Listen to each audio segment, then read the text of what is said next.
to the Cardinal Core Curriculum Assessment Highlights Reel for academic year 2023 and 2024.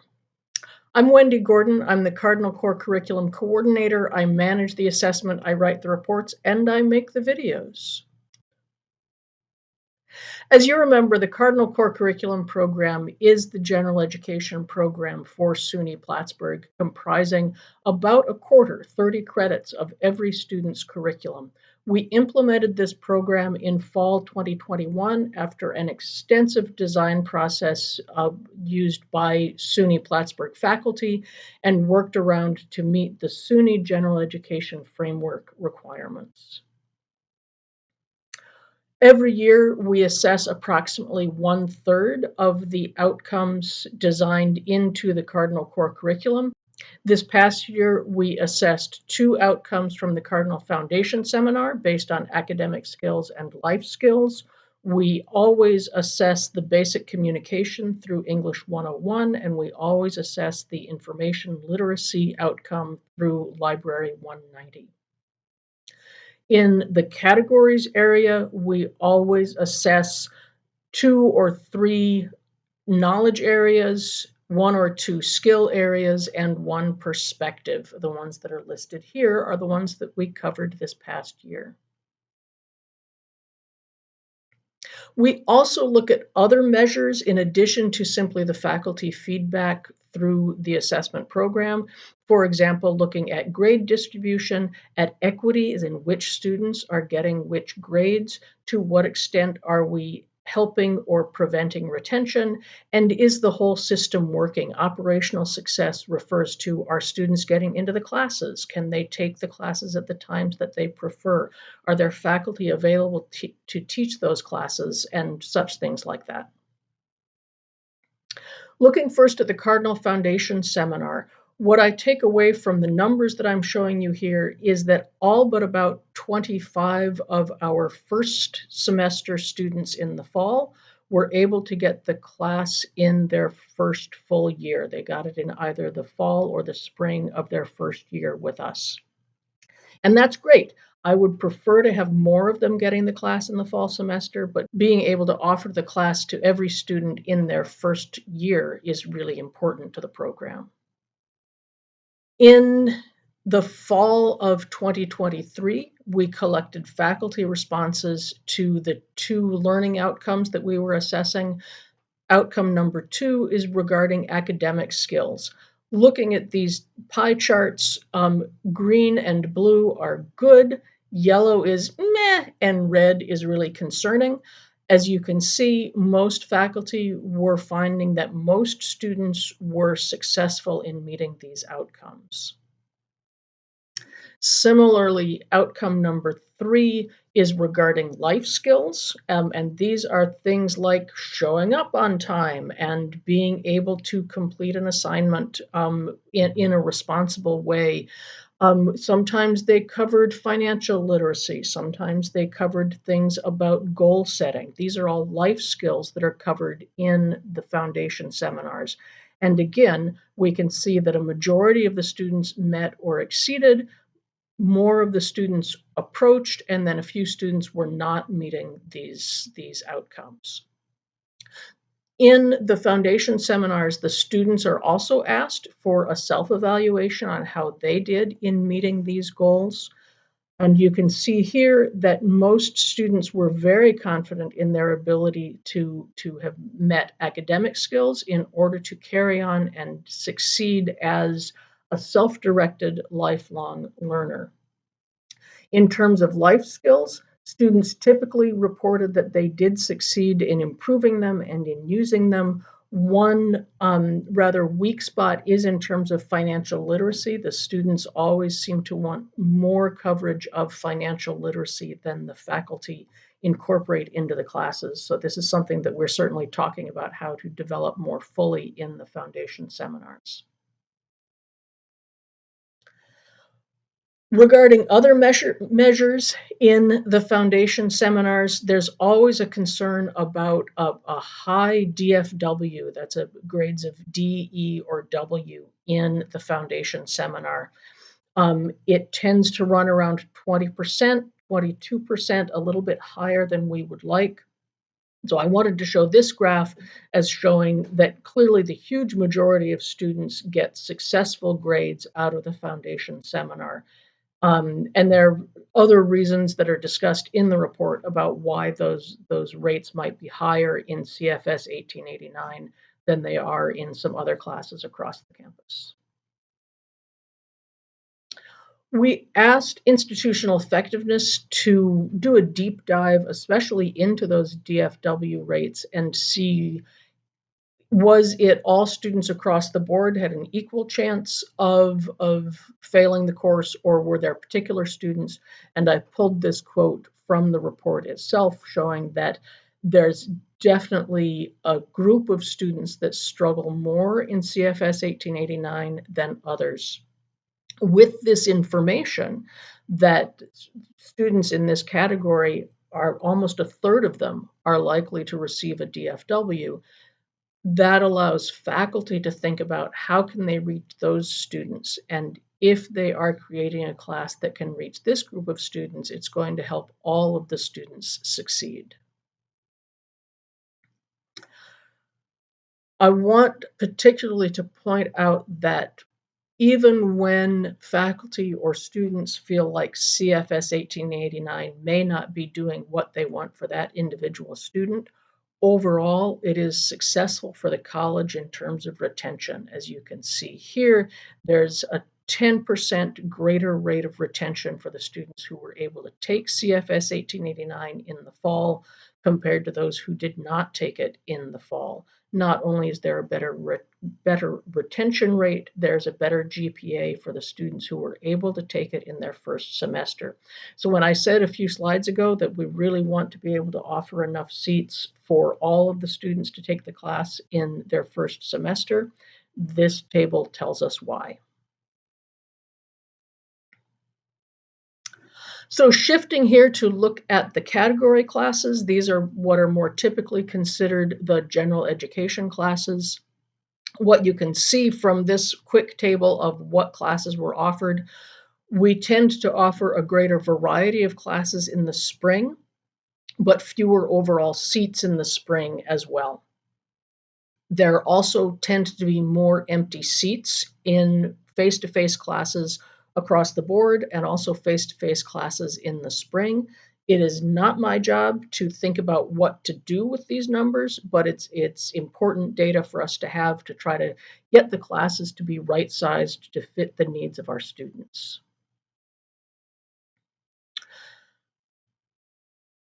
In the outcomes that were measured this semester, the knowledge and the skill categories were really closely aligned with each other. So I wanted to look at them in those pairs of mathematics with quantitative reasoning rather than separating out the knowledge categories from the skill categories. And what these tables show, here we have the math. In this table, we have the science and the discovery and inquiry.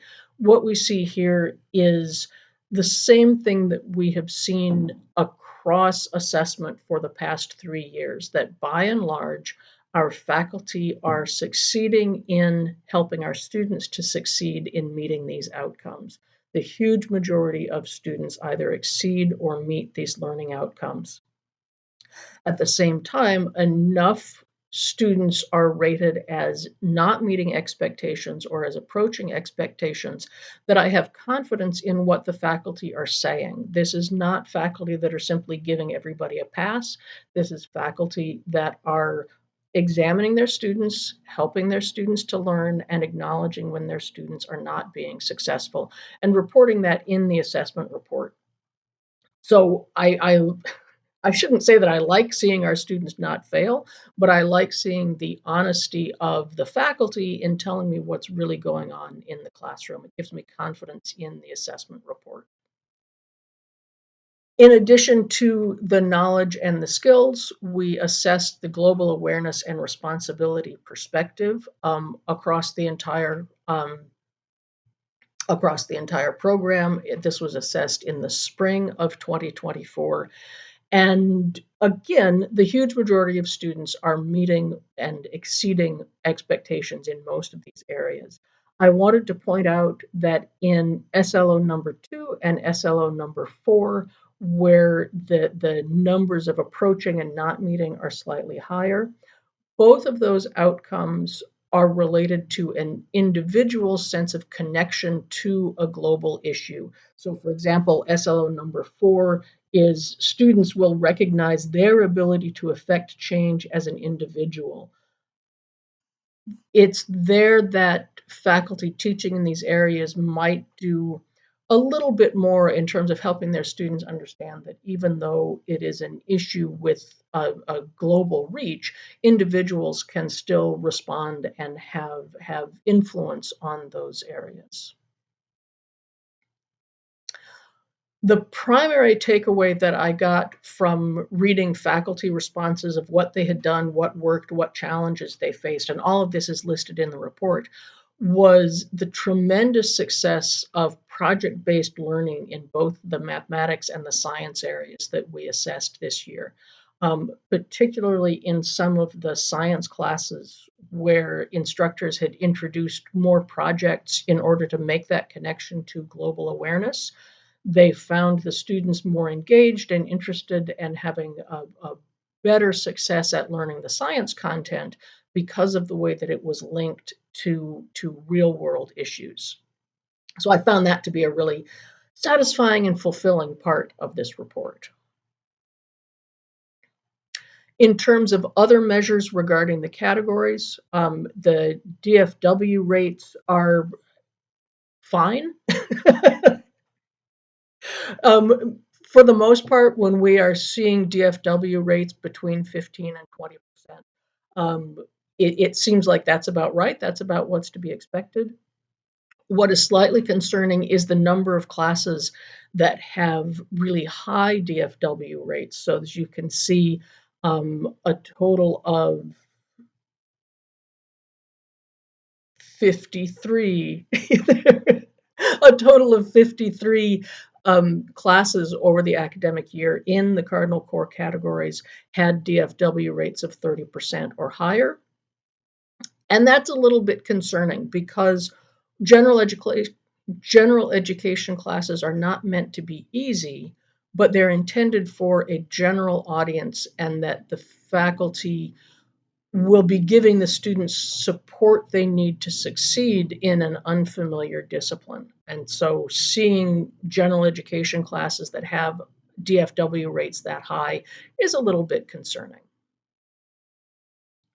Another thing that's a little bit concerning, and this is more data that we were provided from institutional effectiveness, is the correlation between the size of sections and the grades that students receive. And you can see this data is over the entire course of the Cardinal Core curriculum.